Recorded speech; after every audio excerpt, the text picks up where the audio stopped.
Study IQ IAS, आपका selection हमारा mission. Hello everyone, मेरा नाम है रणधीर सिंह और मैं आप सबका स्वागत करता हूं UPSC CSC study IQ YouTube channel पे। दोस्तों, ये आर्टिकल बहुत ही बेहतरीन है। इस आर्टिकल में आप ऐसे ऐसे टर्मिनोलॉजीज के बारे में सुनोगे और उसको मैं इतने सिंप्लीफाइड वे में आपको बताऊंगा कि आपको आने वाले टाइम पे पॉपुलेशन को लेके या डेमोग्राफी को लेके ऐसे जब भी आप वर्ड्स देखोगे, शब्द देखोगे, आपको प्योर 100% क्लैरिटी होगी। दोस्तों, द हिंदू का एक बहुत ही बेहतरीन आर्टिकल है। यह आर्टिकल यह बोल रहा है कि एक्चुअली में बिहार में रिप्लेसमेंट रेट हाई क्यों है। अब देखो, फंसोगे क्यों? यहां पे आप फंसने वाले हो रिप्लेसमेंट रेट में। I know many of you don't know about replacement rate. और आपको यहां पे एक और चीज बोल रहा है कि रिप्लेसमेंट रेट हाई होने का कारण है क्या? वो poverty, right? A consequence of poverty is the reason that the replacement rate is very high in Bihar. मेरे दोस्तों, इसको समझने से पहले कि क्या वजहें हैं रिप्लेसमेंट रेट बहुत ज्यादा है, तो उससे पहले आपको पता होना चाहिए टोटल फर्टिलिटी रेट क्या है। Are you getting my point? Total fertility rate क्या है, और टोटल फर्टिलिटी रेट के बाद जो है हम पढ़ेंगे कि एक्चुअल में व्हाट इज रिप्लेसमेंट रेट। उसके बाद जाके आपको यह पहला पेज जो है क्लियर होगा। यह आपको मेंस पर्सपेक्टिव से इतना इंपॉर्टेंट है जैसे डेमोग्राफिक चेंज हो रहा है खास करके इंडिया में। और जो डेमोग्राफिक चेंज में अगर आप डिफरेंशिएशन देखेंगे between north Indian states and south Indian states, तो आपको पता चलेगा कि यह बहुत बड़ी प्रॉब्लम है आने वाले टाइम पे। जो नेक्स्ट सेंसस होगा, उस सेंसस में किस तरीके से, क्योंकि उसी सेंसस के अकॉर्डिंगली हम सीट्स डिस्ट्रीब्यूट करेंगे लोकसभा, राज्यसभा में, स्टेट लेजिस्लेटिव असेंबली में। Are you getting my point? तो पॉपुलेशन सबसे मेजर फैक्टर रहता है सीट्स डिस्ट्रीब्यूशन में। तो यहां पे कौन कौन से एस्पेक्ट से मैं इस टॉपिक को पढ़ाने वाला हूं। आपका पॉलिटिकल एस्पेक्ट भी आ जाएगा, राइट? आपका ज्योग्राफिकल एस्पेक्ट भी आ जाएगा। उसके बाद मेरे दोस्तों आपका सोशल एस्पेक्ट भी आ जाएगा कि क्या चैलेंजेस होते हैं अगर रिप्लेसमेंट रेट बहुत हाई रहे किसी स्टेट की या एक कंट्री की। और उसके अलावा मेरे दोस्तों हम यहां पे इकोनॉमिक एस्पेक्ट भी पकड़ेंगे। तो ये नॉर्मल आर्टिकल नहीं है, it is a very detailed article. चलिए सबसे पहले जानते हैं टोटल फर्टिलिटी रेट क्या है। मेरे दोस्तों, टोटल फर्टिलिटी रेट का मतलब है, सबसे पहले आपको समझना है एक वुमेन का reproductive year. What is the meaning of reproductive year? Of spring produce करने के टाइम वो क्या होता है? 15 to 49। मतलब एक वुमेन जो है कब किस एज के बीच में वो बच्चे पैदा कर सकती है? 15 से 49। अब इस 15 to 49 अगर बाई चांस समझ लो एक लड़की है, हम लेके चल लेते हैं क्या आपकी गीता, राइट? तो गीता जो है वो 15 to 49 ईयर्स के बीच में कितने एवरेज नंबर ऑफ चिल्ड्रन जो है वो क्या करने वाली है, पैदा करने वाली है, उसी को हम बोलेंगे टोटल फर्टिलिटी रेट। ये बहुत इंपॉर्टेंट है क्योंकि वो 15 से लेके 49 ईयर्स के बीच में गीता के अलावा जितनी भी और औरतें हैं जो इस गैप में, इस एज ग्रुप में फॉल करती हैं, वो कितने बच्चे पैदा करेंगे, उसी से तो आपकी पॉलिसी जो है वो तैयार होगी। उसी से आपको पता चलेगा कि आपकी पॉपुलेशन ग्रोथ कैसी है, क्या आपकी पॉपुलेशन बढ़ रही है कि पॉपुलेशन कम हो रही है या पॉपुलेशन स्टेबलाइज हो गई है। मेरे दोस्तों, अगर पॉपुलेशन डिक्लाइन होना हो जाए ना, तो यह भी बहुत बड़ी प्रॉब्लम है कंट्री के लिए। पॉपुलेशन डिक्लाइन होने का मतलब क्या है कि बूढ़ों की जो एज ग्रुप है ना, बूढ़े वो ज्यादा बढ़ रहे, जवान कम हो रहे, यूथ कम हो रहा है। तो मुझे बताओ, वर्क फोर्स कम हो रहा है, आपके पास लेबर फोर्स कम हो रही है। अगर पॉपुलेशन बहुत ज्यादा बढ़ेगी भी है ना, स्टीपली अगर वो क्या करती है, इंक्रीज भी होती है, तभी बहुत बड़ी प्रॉब्लम है। It will be the pressure on land, it will be the pressure on health care. तो गवर्नमेंट का एक्सपेंडिचर जो है बढ़ जाएगा। खास करके अगर वो पॉपुलेशन, स्पेशली यूथ, अगर वो स्किल्ड नहीं हुआ, अगर उसकी लिटरेसी रेट सही नहीं हुई, वो करंट मार्केट में जो जॉब की डिमांड है उसको फुलफिल नहीं कर पाएगा, वो भी बर्डन बन जाएगा। तो टोटल फर्टिलिटी रेट कितना होना चाहिए वो हमें पता होना चाहिए कि इतना टोटल फर्टिलिटी रेट रहेगा तो कंट्री जो है बड़े आराम से चल सकती है। आई होप आपको टोटल फर्टिलिटी रेट क्लियर हो गया। उसके अलावा what is replacement level fertility? देखिए, शायद आपको इससे समझ नहीं आएगा, लेकिन मैं आगे आपको बहुत शानदार तरीके से क्लियर करूंगा। रिप्लेसमेंट लेवल फर्टिलिटी का मतलब है कि कोई भी एक औरत, एक वुमेन, उसको कितने बच्चे जो हैं पैदा करने पड़ेंगे, उसके कितने बच्चे होने चाहिए ताकि वो जो है फर्स्ट जनरेशन को रिप्लेस कर पाए। नहीं समझे आप? चलो let's take an example of a couple. ये कपल है मेरे दोस्तों, राइट? अब मुझे एक बात बताओ, इन कपल को अगर ये एक पर्टिकुलर पॉपुलेशन को, एक पर्टिकुलर जनरेशन को बिलोंग करते हैं, है ना?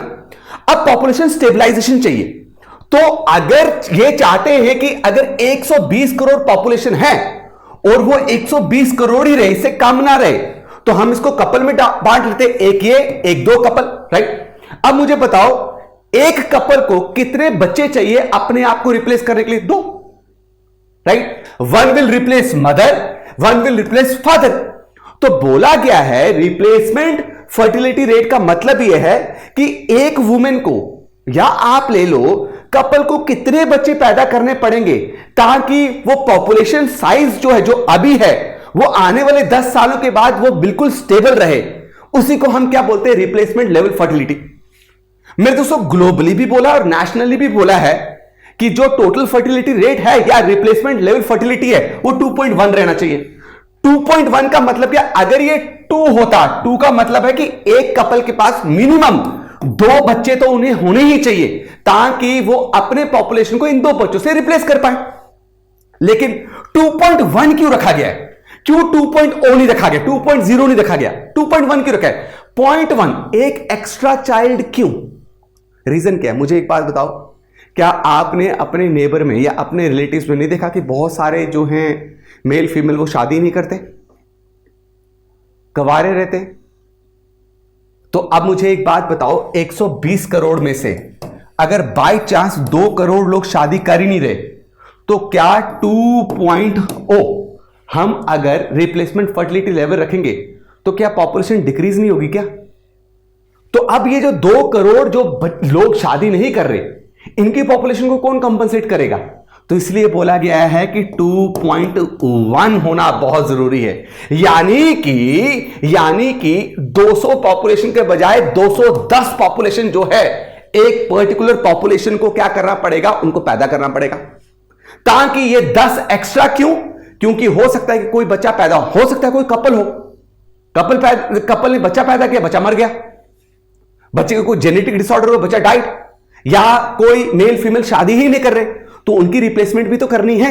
इसलिए मेरे दोस्तों ग्लोबली क्या रखा हुआ है? 2.1 रखा हुआ है। बच्चा मैं उम्मीद करता हूं कि आपको टोटल फर्टिलिटी रेट और रिप्लेसमेंट लेवल फर्टिलिटी दोनों क्लियर हो गया, राइट? और 2.1 क्यों रखा है? I hope clear. 2.0 2.0 क्यों रखा? आई होप आपको क्लियर हो गया।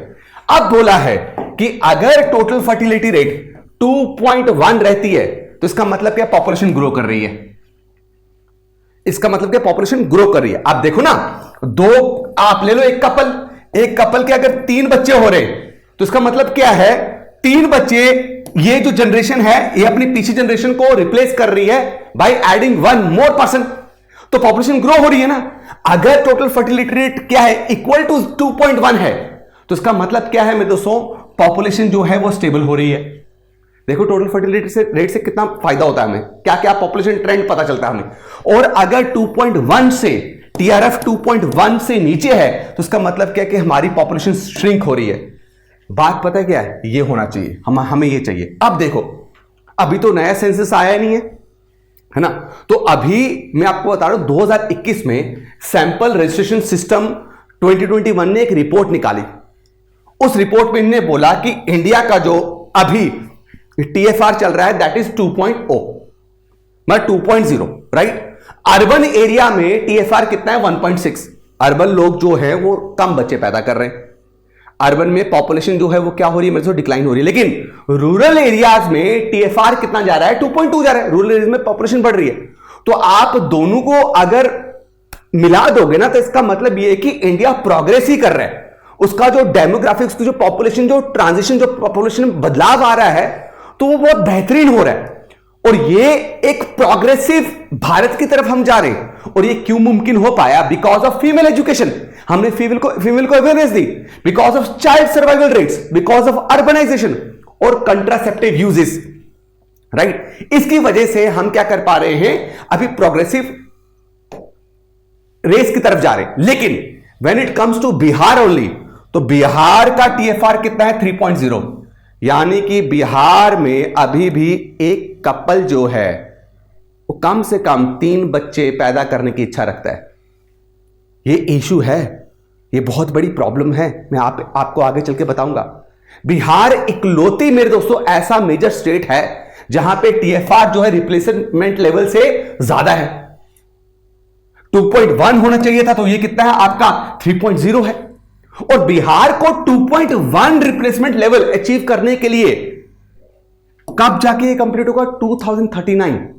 तब तक बिहार कैसे सरवाइव करेगा? अब सवाल यह है कि क्यों बिहार में आपका टोटल फर्टिलिटी रेट इतना हाई है, हालांकि इनफैंट्स बच्चे बच भी रहे। पहले तो ऐसा था ना कि मेडिकल फैसिलिटीज इतनी अच्छी नहीं थी, हेल्थ केयर इतना इंप्रूव नहीं था, तो बहुत सारी औरतें जो हैं उनके बच्चे मर जाते थे।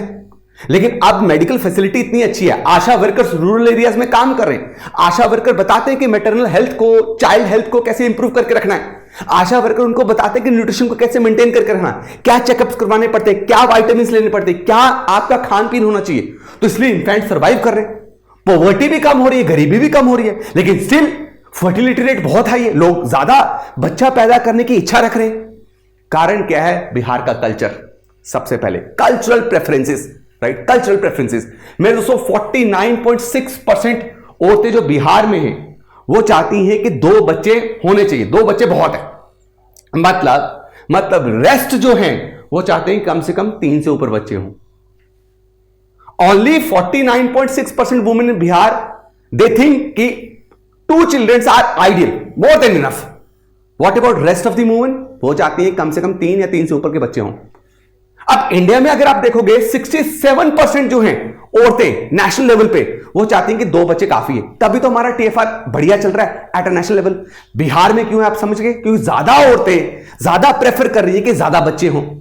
डिजायर क्या है? अभी भी सन प्रेफरेंस है, कम से कम 2 से 3 जो हैं बेटे होने चाहिए। यह बहुत बड़ी प्रॉब्लम है। और जब बेटा पैदा नहीं हो रहा, लड़की हो रही है, तो फिर हम नेक्स्ट टाइम क्या कर रहे हैं? प्लान कर रहे हैं कि एक बार और क्या करें, हम बच्चा पैदा करें ताकि बेटा हो। अब यही आपको बात समझनी है कि डेटा यह बताता है मेरे दोस्तों 88.2% फैमिलीज चाहती हैं कि उनके पास कम से कम 2 बेटे हों, कम से कम उनके 2 बेटे हों, राइट? लेकिन बायोलॉजिकल प्रोबेबिलिटी देखोगे तो कितने चांसेस है, कितनी प्रोबेबिलिटी है कि आपको 2 सन सक्सेसफुली हो सकते हैं? ओनली 26.4%। इसलिए वो कपल बार बार कोशिशें करते हैं कि हमारे कम से कम 2 सन्स हो। 2 सन के चक्कर में मेरे दोस्तों आपके 4, 5, 6 बच्चे हो जाते। तो ओनली 26, ये तो बायोलॉजिकल है ना सारा, तो बायोलॉजिकल प्रोबेबिलिटी बताती है कि इतना चांसेस होते हैं। ठीक है, कपल्स को क्या हो जाए मेरे दोस्तों, आपके 2 बच्चे, 2 लड़के हो जाए। अब सबसे बड़ी दिक्कत, बिहार में फीमेल लिटरेसी बहुत कम है, इट इज 53% 2011 सेंसस में। नेक्स्ट सेंसस आएगा पता नहीं क्या होगा, लेकिन ये होने से कारण क्या है कि लड़कियों को कम एक्सेस है एजुकेशन का, लड़कियों को कम पता है अपने रिप्रोडक्टिव राइट्स के बारे में, अपने रिप्रोडक्टिव चॉइसेस के बारे में, जिसकी वजह से उनका डिसीजन मेकिंग पावर जो है वो रिस्ट्रिक्टेड है। कभी भी एक लड़की जब शादी कर रही है तो वो बच्चा पैदा करेगी नहीं करेगी, आज इस साल बच्चा पैदा करना है, अगले साल करना है, उसकी चॉइस कभी नहीं होती। ये पूरी चॉइस किसकी है मेरे दोस्तों? आपके हस्बैंड या हस्बैंड की फैमिली पे, राइट? उसके मदर इन लॉस, उसके इन लॉस पे। अब आशा वर्कर्स को स्पेशली इसीलिए पॉइंट किया जाता है मेरे दोस्तों, रूरल एरियाज में कम्युनिटी डेवलपमेंट हो। आशा वर्कर्स में अगर आप आशा वर्कर बनना चाहते हो तो मिनिमम आप 8th ग्रेड जो है पास होने चाहिए। और इसमें स्पेशली मेरे दोस्तों औरतों की डेवलपमेंट की बात की जाती है रूरल एरियाज में। अब आशा वर्कर जहां पे वो वुमेन को ट्रेन कर सकती है, वुमेन को अवेयर कर सकती है, राइट, कि किस तरीके से आप जो है अपने रिप्रोडक्टिव राइट्स को आप इंजॉय कर सकते हैं, आपका पूरा हक है। वहीं पे देखा गया है कि बहुत सारी सास, मदर इन लॉस, वो अपनी बहू को इंटरेक्ट नहीं कर देती आशा वर्कर के साथ। तो इस वजह से फैमिली प्लानिंग हो ही नहीं पाती। They don't have any access to family planning. उनको रिप्रोडक्टिव हेल्थ काउंसलिंग कभी मिल ही नहीं रही। अभी भी बिहार एग्रीग्रेन इकोनॉमी है, खेती बाड़ी करने के लिए आपको क्या चाहिए? सबसे लेबर चाहिए। इसलिए मेरे दोस्तों बच्चे ज्यादा पैदा किए जाते हैं। लड़कों को इतना प्रेफरेंस इसलिए दिया जाता है क्योंकि जितने ज्यादा लड़के होंगे, जितने ज्यादा बच्चे होंगे, उतना ज्यादा लेबर होगा। More children, more help in what? जमीन, fields, more income security, specially in poor household. यही तो प्रॉब्लम है। लेकिन अब देखिए कि बिहार के जो अर्बन एरियाज हैं, अर्बन सिटीज, वहां पे भी मेरे दोस्तों टीएफआर जो है, टोटल फर्टिलिटी रेट 2.3 चल रहा है। अर्बनाइजेशन का मतलब क्या है? ज्यादा एक्सेस टू एजुकेशन, वुमेन के पास चॉइसेस हैं, वुमेन ज्यादा इंप्लॉयड हैं। लेकिन फिर भी देखा गया है कि अर्बन एरियाज में बिहार के राइट TFR 2.3 नेशनल एवरेज से बहुत ज्यादा है। तो इसका मतलब क्या है कि रूरल माइंडसेट जो है वो अभी भी परसिस्ट कर रहा है अर्बन एरियाज में। अर्बन एरियाज में रूरल माइंडसेट अभी भी परसिस्ट कर रहा है। इससे क्या हो रहा है, बिहार का TFR अगर ज्यादा बढ़ेगा दिक्कत क्या होगा? छोटा सा स्टेट है मेरे दोस्तों, पॉपुलेशन डेंसिटी देख लो आप कितनी है। इतना छोटा सा स्टेट, इतना छोटा सा एरिया, वहां पे पॉपुलेशन प्रेशर कितना ज्यादा है। जितनी हाई फर्टिलिटी होगी उतना ही जमीन कम होगी, उतना ही फूड इनसिक्योरिटी होगी, जॉब्स आपको कम मिलेंगी, अनएम्प्लॉयमेंट बढ़ेगी, हेल्थ केयर पे ज्यादा बर्डन पड़ेगा। Are you getting my point? उसके बाद डिलेड डेमोग्राफिक डिविडेंड। अब देखिए मैक्सिमम जो स्टेट्स हैं जहां पे पॉपुलेशन अब डिक्लाइन हो रही है आहिस्ता आहिस्ता, जो वहां के यूथ है ना, they are skilled, they are trained, उनको नॉलेज है। आज के टाइम पे they are well aware of what machine learning, AI आज के टाइम पे क्या जरूरत है। लेकिन बिहार में मैक्सिमम यूथ पॉपुलेशन जो है it is without jobs and skills ही नहीं है, तो जॉब्स कहां से आएंगे? तो वो क्या हो रहे हैं, अल्टीमेटली बर्डन बन रहे। जेंडर इनइक्वालिटी, सन प्रेफरेंसेस ने मेरे दोस्तों रिप्रोडक्टिव राइट पूरा छीन लिया वुमेन से, राइट। सन प्रेफरेंसेस से क्या हो रहा है, फीमेल्स के पास इतनी इकोनॉमी नहीं है, इंडिपेंडेंस नहीं है। अब मुझे एक बात बताओ, उसकी वजह से जब एक औरत ने राइट पहला बच्चा पैदा किया, वो गर्ल निकली, राइट, उसको फिर क्या किया जाएगा, प्रेगनेंसी की ओर ले जाया जाएगा। बार बार वो प्रेग्नेंट होगी और बार बार मैटरनल हेल्थ रिस्क बढ़ेंगे, बार बार हेल्थ केयर सिस्टम पे और बर्डन पड़ेगा। और पॉलिटिकल एंगल यहां पे देखो, फेडरल इंबैलेंस, आपको पता है ना क्वासाई फेडरल हमारा स्ट्रक्चर है, डिवीजन ऑफ पावर्स है, राइट। और जो पार्लियामेंट में हम सीट्स बांटते हैं it is on the basis of population. अब मुझे बताओ फ्यूचर में जो पार्लियामेंट्री सीट अगर हमने रखी है on the basis of population, तो स्टेट जिनके पास हायर TFR है, ठीक है, टोटल फर्टिलिटी रेट हाई है, तो मेरे दोस्तों उनको पॉलिटिकल पावर ज्यादा मिलेगी। आप यूपी की अभी सबसे ज्यादा सीट्स है लोकसभा में, क्यों का क्या कारण है, पॉपुलेशन ज्यादा है। तो आप सोचो बिहार की कल को पॉपुलेशन बहुत ज्यादा बढ़ती है, ठीक है, वो कलेक्टिवली नॉर्थ ईस्टर्न स्टेट से ज्यादा उसकी सीट अकेली होंगी कहां पे, बिहार में, लोकसभा में। This is the problem. तो अब करना क्या चाहिए, इंपॉर्टेंट क्या है, इंपॉर्टेंट है मेरे दोस्तों आपका सेकेंडरी, बहुत रिस्ट्रिक्टली और बहुत religiously we have to do it. हमें लड़कियों को सेकेंडरी और हायर एजुकेशन प्रोवाइड करनी है, उनको स्किल ट्रेनिंग सिखाइए, लॉ पास कीजिए ताकि अर्ली मैरिज को डिले किया जाए। 15-15 साल में लड़कियां शादी कर रही हैं, एज क्या रखी हुई है, 18 रखी हुई है। जेंडर इक्वालिटी को प्रमोट करना इज वेरी इंपॉर्टेंट। अब जेंडर इक्वालिटी को प्रमोट करने के लिए जो यहां पे सन प्रेफरेंसेस चल रहे कि हमें बेटा होना चाहिए, उससे क्या है, जेंडर इक्विटी परफॉर्म नहीं हो रही ना। तो यहां पे हमें एम्बेसडर्स यूज करने चाहिए, यहां पे हमें विराट कोहली, यहां पे हमें बड़े बड़े पॉलिटिशियंस, बड़े बड़े सोशल एक्टिविस्ट, उनको मैं तो गांव गांव तक पहुंचाना चाहिए। आशा नेटवर्क को और ट्रेन करना चाहिए ताकि वो सोसाइटल नॉर्म्स को, जो रूल्स एंड रेगुलेशन, जो कस्टमरी कई सालों से चलते आ रहे, कई दशकों से चलते आ रहे, उसमें कुछ बदलाव लाया जाए। उसके अलावा मेरे दोस्तों access to family planning, family planning is very very important, right. Uninterrupted supply of contraceptives होना चाहिए। अब एक औरत ऑलरेडी 2 बच्चे पैदा कर गई है और तीसरी बार अगर प्रेग्नेंट हो रही है तो आप इंश्योर कीजिए कि वो तीसरे बच्चे को कंसीव ना करे, बहुत इंपॉर्टेंट है। और इसके लिए आशा वर्कर सबसे बड़ा रोल प्ले कर सकती है। अब इकोनॉमिक डाइवर्सिफिकेशन करना बहुत जरूरी है। खेती बाड़ी इकोनॉमी है तो हमें वहां पे लेबर चाहिए, लेबर के लिए हम बच्चे पैदा कर रहे हैं। जब तक आप इकोनॉमी नई एक्टिविटीज को इंट्रोड्यूस नहीं करेंगे, मैन्युफैक्चरिंग और सर्विसेज की तरफ ज्यादा ध्यान दें, राइट, कंपनीज को वहां पे लाएं, कॉर्पोरेट को वहां पे लाएं, सर्विस सेक्टर को इंप्रूव करें। Are you getting my point, समझ रहे हैं। और जो इकोनॉमिक इंसेंटिव्स आप प्रोवाइड करते हैं of having many children forever, ये कम होना चाहिए, ये बहुत जरूरी है। आई होप आपको बहुत बेहतरीन तरीके से क्लियर हो रहा है ये मेरे दोस्तों, राइट। तो पॉलिसी सेंसिटिविटी डिलिमिटेशन होना बहुत जरूरी है। आप मुझे बताओ सदर्न स्टेट्स का क्या इशू है। सदर्न स्टेट्स ये बोल रहे हैं कि हमने अपनी जान लगा दी पॉपुलेशन को स्टेबलाइज करने के लिए। हाँ, इतना इंप्रूवमेंट किया, जीडीपी में हमारा इतना कंट्रीब्यूशन है, और कल को सिर्फ पॉपुलेशन ज्यादा होने की वजह से नॉर्दर्न स्टेट्स जो हैं जब ज्यादा सीट ले जाएंगी तो कितना पॉलिटिकल इंबैलेंस हो जाएगा between northern states and southern states. यही तो नहीं चाहिए। तो जो स्टेट्स मेरे दोस्तों आपकी डेमोग्राफिक गोल्स को अचीव नहीं करी, उन्हें पनिश किया जाए, राइट, वो बहुत जरूरी है। मैं उम्मीद करता हूं मेरे दोस्तों आपको ये आर्टिकल समझ आए, सब चीजें मैंने इसमें कवर की हैं। आप मेंस पर्सपेक्टिव से जब इसको लिखने आओगे ना, ऐसे लिखा जाएगा ये article. I hope you enjoyed it. Comment section में जरूर कमेंट करके आप बताइएगा आपको और कौन से ऐसे टॉपिक्स है जो आपको पढ़ने हैं, ताकि मैं उसमें एक डीप इंसाइट जो है आपको दे पाऊं।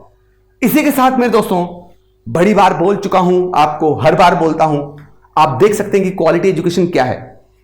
ऐसी ही बेहतरीन क्वालिटी एजुकेशन का एक्सेस लेने के लिए, सारे सब्जेक्ट्स को बहुत डीपली पढ़ने के लिए मेरे दोस्तों P2I कोर्स को एक्सेस लेना नहीं भूलिएगा। बैच ऑलरेडी स्टार्ट हो चुका है। इस बैच में मेरे दोस्तों सुबह 8 बजे लाइव क्लास स्टार्ट होगी, राइट, और इसमें 1000+ आवर्स की आपको लाइव क्लासेस मिलने वाली हैं।